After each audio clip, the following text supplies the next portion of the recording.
नमस्कार विद्यार्थी मित्रांनो, मी सहदेव सावके तुम्हा सर्वांचं स्वागत करतो एस.जे. फार्मा या यूट्यूब चॅनलमध्ये।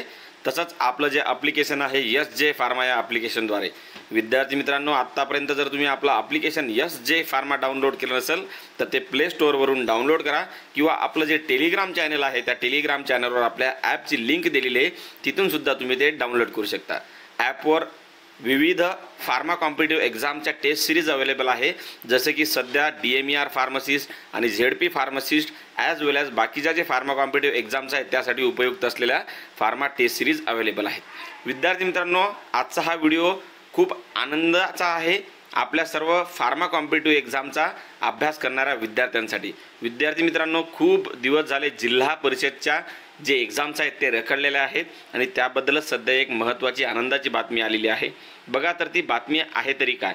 बघा, महाराष्ट्र शासनाचे जे ग्राम विकास विभागाअंतर्गत जिल्हा परिषद भरती येते तर त्याच्याबद्दल हे एक शासन परिपत्रक क्रमांक आलेला आहे। बघा, हे एक शासन परिपत्रक आलेलं आहे। जिल्हा परिषद म्हणजे जे महाराष्ट्र शासन आहे ग्राम विकास विभागाअंतर्गत ZP येते त्यांचं आलं लक्षात। यांनी याच्यामध्ये खूप महत्त्वाच्या काही सूचना दिलेल्या आहेत सगळ्या महाराष्ट्रातील सगळ्या जिल्ह्यांना, म्हणजे त्यांच्या जिल्हा परिषदांना आलं लक्षात। तर ते आहेत तरी काय बघा, आता हे सूचना नेमक्या आहेत तरी काय, तर जसं की फॉर एक्झाम्पल की शैक्षणिक अर्हता काय असायला पाहिजे आलं लक्षात। ॲज वेल ॲज जिल्हा परिषदांनी पेपरमध्ये किंवा त्यांचे जे साईट असतात ZPच्या तर त्यांच्यावर ॲडव्हर्टाइजमेंट कशा प्रकारे द्यायला पाहिजे आलं लक्षात। कोणत्या पदासाठी किती शैक्षणिक अर्हता आहे, कोणत्या कास्टसाठी किंवा कोणत्या प्रवर्गासाठी किती वयाची अट आहे, 2019 मध्ये ज्यांनी फॉर्म भरले होते त्यांच्यासाठी काय अट आहे, असं सर्व प्रकारची जी माहिती आहे ती याच्यामध्ये दिलेली आहे। म्हणजेच याचा अर्थ असा की जिल्हा परिषदांना सूचना त्यांनी दिलेल्या आहेत की अशा प्रकारे तुम्ही ॲड करा, अशी रिक्रुटमेंट ॲड करा, अशा प्रकारे साईटवर तुम्ही माहिती देत चला। याचाच अर्थ असा की लवकरात लवकर जिल्हा परिषदांमार्फत वेगवेगळ्या जिल्हा परिषदांमार्फत ॲडव्हर्टाइजमेंट येऊ शकतात आलं लक्षात। आता बघा, याच्यामध्ये काही माहिती दिलेली तुम्हाला हे तर माहीतच आहे की TCS आणि IBPS हे दोन कंपन्या नेमलेल्या आहेत विद्यार्थी मित्रांनो आपल्या ग्राम विकास विभागानं आलं लक्षात। तर काही जिल्ह्यांच्या जे एक्झाम्स आहेत ते TCS घेऊ शकते, काही जिल्ह्यांची एक्झाम IBPS घेऊ शकते। याच्यामध्ये त्यांनी दिलेले बघा, लोकसेवा आयोगाच्या कक्षेबाहेरील गट ब म्हणजे अराजपत्रित आणि गट ड संवर्गातील नामनिर्देशनाच्या कोट्यातील पदे टाटा कन्सल्टन्सी सर्व्हिसेस म्हणजे TCS आणि IBPS म्हणजे institute of banking personal selection या कंपनीमार्फत राबवण्याच्या सूचना निर्गमित करण्यात आल्या आहेत। त्यामुळे सरळ सेवेची रिक्त पदे वरील कंपनींमार्फत भरण्यासाठी जिल्हा परिषदांमध्ये एकसूत्रता असणे आवश्यक आहे आलं लक्षात। इथं झालं तुमचं क्लिअर की TCS आणि IBPS दोन्हीही काय करू शकतात, हे एक्झाम घेऊ शकतात। काही जिल्हा परिषदसाठी TCS असू शकते, काही जिल्हा परिषदसाठी विद्यार्थी मित्रांनो IBPS असू शकते आलं लक्षात। आता यांनी सांगितलं आहे तरी काय बघा, भरती प्रक्रियेसाठी विचारात घ्यावयाचे वय आणि शैक्षणिक अर्हता तुम्हाला कशा प्रकारे रिक्रुटमेंटमध्ये ॲडव्हर्टाइजमेंटमध्ये द्यायचे ते यांनी सांगितले आणि इथं दिलेली सुद्धा आहे आलं लक्षात। बघा, इथं सगळी माहिती त्यांनी दिलेली आहे, मागासवर्गीयांसाठी वगैरे किती आहे, त्यानंतर ओपनसाठी किती आहे, 2019 मध्ये विद्यार्थी मित्रांनो ज्यांनी फॉर्म भरले होते त्यांच्यासाठी काय आहे, सगळे याच्यामध्ये काय केलेलं आहे दिलेलं आहे आलं लक्षात। आता याच्यामध्ये आता हे सध्या मसुदा आहे विद्यार्थी मित्रांनो, क्लिअर जे ॲडव्हर्टाइजमेंट आहे ती येणार आहेत, हे फक्त जनरली सूचना दिलेल्या आहेत त्यांनी। त्यानंतर उमेदवारांची कागद पडताळणी वगैरे कशा प्रकारे राहणार आहे आलं लक्षात। याच्यामध्ये एक महत्त्वाचा पॉईंट आहे तो आपल्याला बघायचा आहे विद्यार्थी मित्रांनो। हा महत्त्वाचा पॉईंट आहे बघा, वृत्तपत्रांमध्ये प्रसिद्ध करावयाची नमुना जाहिरात व जिल्हा परिषदेच्या संकेतस्थळावर प्रसिद्ध करावयाची सविस्तर सूचना अशा प्रकारे असायला पाहिजे। सोबत नमुना परिशिष्ट ब आणि क म्हणजे परिशिष्ट ब आणि क मध्ये ती दिलेली आहे। आता आपण हे परिशिष्ट ब आणि क बघूयात। बघा, इथं परिशिष्ट ब आणि क हे परिशिष्ट अ आहे। परिशिष्ट अ मध्ये एज लिमिट्स दिलेले आहेत वेगवेगळ्या याच्यासाठी। तर आपण सध्या हे डिस्कस करणार नाही आहेत, फक्त एक याच्यातला एज लिमिटचा एक महत्त्वाचा पॉईंट आहे बघा। For those who had filled the application form in March 2019 recruitment, maximum age criteria will not be applicable, but the age of candidate should not be more than 58 years of the appointment. Generally काय आहे 38, 40, 45 वर्षापर्यंत आपल्याला काय सूट आहे, पण ज्या विद्यार्थ्यांनी 2019 मध्ये विद्यार्थी मित्रांनो फॉर्म भरले होते त्यांना 58 वर्षापर्यंत सुद्धा म्हणजे काय 58 वर्षाच्या वर त्यांचं वय नसलं पाहिजे, त्याच्या खाली असलं पाहिजे आलं लक्षात। एवढं त्यांनी इथं दिलेलं आहे। त्यानंतर बघा विद्यार्थी मित्रांनो, तुम्हाला मी सांगितलं परिशिष्ट ब आणि क मध्ये कशा प्रकारची ॲडव्हर्टाइजमेंट असायला पाहिजे ते त्यांनी इथं दिलेलं. बघा असं आता कोणत्याही पेपर जे लोकमतचा असो देशोन्नतीचा असो याच्यावर ॲडव्हर्टाइजमेंट येईल तर जिल्हा परिषदद्वारे कशी देण्यात येईल तर ती अशी, जिल्हा परिषद फॉर एक्झाम्पल वाशिम तर जिल्हा परिषद वाशिम. त्यानंतर जाहीर प्रकटन असं तिथे येईल, त्याच्यामध्ये लिहितील ते जिल्हा परिषद वाशिमच्या अस्थापनेवरील गट क संवर्गामधील रिक्त पदे सरळ सेवेने भरण्यासाठी जाहिरात क्रमांक ही आलं लक्षात अन्वये प्रसिद्ध करण्यात येत आहे. या तारखेला प्रसिद्ध करण्यात येत आहे. प्रस्तुत जाहिरातीमधील पदे जिल्हा परिषद वाशिमच्या अधीनस्थ असलेल्या विविध विभागांमधील आहेत, त्यामुळे तुलनात्मक स्पर्धा होण्यासाठी पुरेसे उमेदवार असणे आवश्यक आहे. तसेच प्रस्तुत भरतीसाठी पुरेसा प्रतिसाद प्राप्त होण्याकरता जाहिरात देण्यात येत आहे. त्यामुळे सदर निवेदनाद्वारे कळवण्यात येते की जाहिरात क्रमांकानुसार गट क मधील विविध संवर्गाची एकूण किती पदे आहेत त्या जिल्हा परिषदाअंतर्गत ते देतील. म्हणजे फॉर एक्झाम्पल 2000 पदं आहेत की 800 पदं आहेत 700 पदं आहेत आलं लक्षात. अर्ज करण्याचा कालावधी देतील या दिनांकापासून या दिनांकापर्यंत. त्यांची साईट देतील ज्या झेडपीची इथं बघा www. त्यांची साईट देतील, या लिंकवर दिनांक रोजी रात्रीपर्यंत ऑनलाईन पद्धतीने अर्ज करावा असं देतील.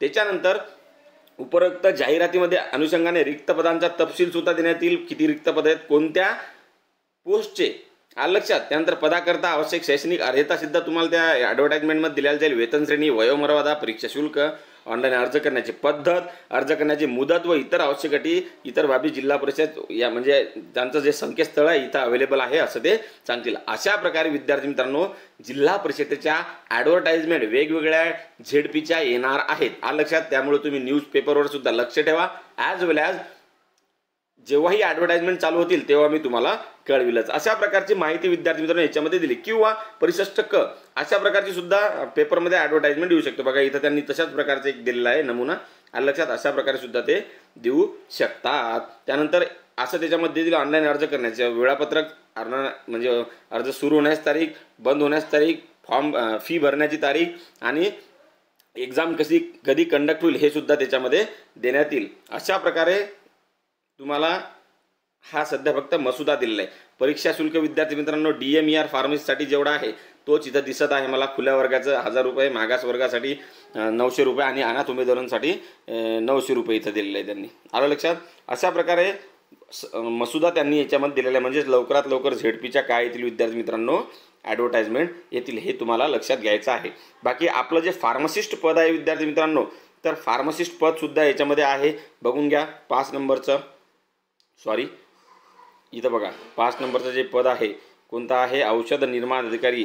प्रत्येक जिल्हा परिषद अशी त्याची ॲडव्हर्टाइजमेंट येईल. औषध निर्माण अधिकाऱ्याचे किती पद आहेत असं सुद्धा ते देतील. त्यानंतर कास्ट वाईज सुद्धा वॅकन्सी मॅट्रिक्स त्याच्यामध्ये येऊनच जाईल. आता अशा प्रकारे येईल. फॉर एक्झाम्पल पदाचे नाव आपलं औषध निर्माण अधिकारी पद येईल, त्याच्यामध्ये हे आलं औषध निर्माण अधिकारी पद येईल आणि याच्यामध्ये आपल्या पदाच्या किती जागा आहेत ते देतील. आणि विद्यार्थी मित्रांनो अनुसूचित जाती, अनुसूचित जमाती, विमुक्त जाती अ भ ज ब भ ज क इतर मागासवर्गीय ओपन असो त्यांच्या सर्वसाधारणच्या, महिलाच्या, माजी सैनिकच्या, प्रकल्पग्रस्तांच्या, भूकंपग्रस्तांच्या, खेळाडूंच्या अशा कास्ट वाईज सगळ्या जागांची वॅकन्सी मॅट्रिक्स सुद्धा तिथं त्या ॲडव्हर्टाइजमेंटमध्ये दिला जाईल. त्यानंतर विद्यार्थी मित्रांनो सर्वात खाली बघा शैक्षणिक अर्हता. खूप साऱ्या विद्यार्थ्यांचं असं म्हणणं होतं की जिल्हा परिषदेचं फार्मासिस्ट पद आहे म्हणजे औषध निर्माता किंवा औषध निर्माण अधिकारी जे पद आहे तर या पदाचं शैक्षणिक अर्हता काय आहे, याच्यासाठी मिनिमम इलिजिबिलिटी क्रायटेरिया काय आहे तर ते सुद्धा आपण बघूया लगेच. 5 नंबरचं पद आलं लक्षात. हे इंगित आपलं पद. याच्यामध्ये डिटेलमध्ये आपल्याला काय करायचं आहे बघायचं आहे. एक मिनिट विद्यार्थी मित्रांनो बघा औषध निर्माण अधिकारी, औषध निर्माण याची हे काय आहे इलिजिबिलिटी काय आहे किंवा शैक्षणिक अर्हता काय लागणार आहे. औषध निर्माण शास्त्रातील पदवी किंवा पदविका धारण करणारे आणि औषध शाळा अधिनियम 1948 खालील नोंदणीकृत औषध निर्माते असलेले उमेदवार. म्हणजेच एकतर तुमचा डिप्लोमा असायला पाहिजे किंवा जर डिप्लोमा नसेल तर डिग्री तरी तुमची असायला पाहिजे. दोन्हीपैकी कोणतंही जरी असेल तर तुम्ही हा फॉर्म भरू शकणार आहात. त्यानंतर विद्यार्थी मित्रांनो दुसरं त्यांनी आणि म्हणजे सोबतच तुमचा डिप्लोमा किंवा डिग्री झाली पाहिजे आणि सोबतच विद्यार्थी मित्रांनो तुमचं जो फार्मसी ॲक्ट आहे, आलं लक्षात, त्या फार्मसी ॲक्ट 1948च्या अंदर तुमचं ॲज अ फार्मासिस्ट म्हणून किंवा औषध निर्माते म्हणून रजिस्ट्रेशन झालेलं पाहिजे. म्हणजे हे कंपल्सरी आहे, म्हणजे आहे. ज्या विद्यार्थ्यांचं रजिस्ट्रेशन अजून केलेलं नसेल, त्यांनी पासआउट झालेले असूनसुद्धा त्यांनी लवकरात लवकर रजिस्ट्रेशन करून घ्यावं. रजिस्ट्रेशन नंबर जरी असला तुमच्यापाशी विद्यार्थी मित्रांनो, जरी सर्टिफिकेट सध्या नसलं तरी तुम्हाला फॉर्म भरता येतो. पण रजिस्ट्रेशन जर नसेल तर तुम्हाला फॉर्म भरता येणार नाही. DMERचं तुम्ही बघितलं, रजिस्ट्रेशन यस केलं तरच फॉर्म पुढे जातो आणि तिथं रजिस्ट्रेशन नंबर विचारून तुम्हाला पुढे जातो. आणि नो जर म्हटलं तर you are not eligible for this post असं येतं. त्याच प्रकारे इथं सुद्धा होऊ शकतं. म्हणून रजिस्ट्रेशन असणं खूप महत्त्वाचं आहे. आलं लक्षात. सोबतच एक प्रश्न विचारतात की सर एक्सपिरियन्स क्रायटेरिया राहणार का? तर याच्यामध्ये असा कोणताही एक्सपिरियन्स क्रायटेरियाची इलिजिबिलिटी त्यांनी दिलेली नाही, क्रायटेरिया दिला नाही. त्यामुळे जे विद्यार्थी डिप्लोमा किंवा डिग्री पासआउट आहेत आणि सोबत त्यांचं रजिस्ट्रेशन ॲज अ फार्मासिस्ट म्हणून फार्मसी ॲक्ट 1948च्या अंडर झालेले आहेत, ते सर्व विद्यार्थी ह्या परीक्षेसाठी काय आहेत, पात्र आहेत. आलं लक्षात. अशा प्रकारे सविस्तर माहिती याच्यामध्ये दिलेली आहे. अजून जेव्हा जेव्हा ॲडव्हर्टाइजमेंट येतील तेव्हा तेव्हा आपण सगळ्या गोष्टी तुम्हाला कळवूया आपल्या यूट्यूब चॅनलवर SJ pharma, as well as Telegram चॅनलवर आणि विद्यार्थी मित्रांनो SJ फार्मा ॲप्लिकेशनवर. आलं लक्षात. तर या सर्व पदांसाठी उपयुक्त असलेली SJ फार्माची फार्मसिस्ट टेस्ट सिरीज जर तुम्ही अजून परचेस केली नसेल तर ती तुम्ही लवकरात लवकर परचेस करून आपला अभ्यास योग्य दिशेने करू शकता. जय हिंद, जय महाराष्ट्र.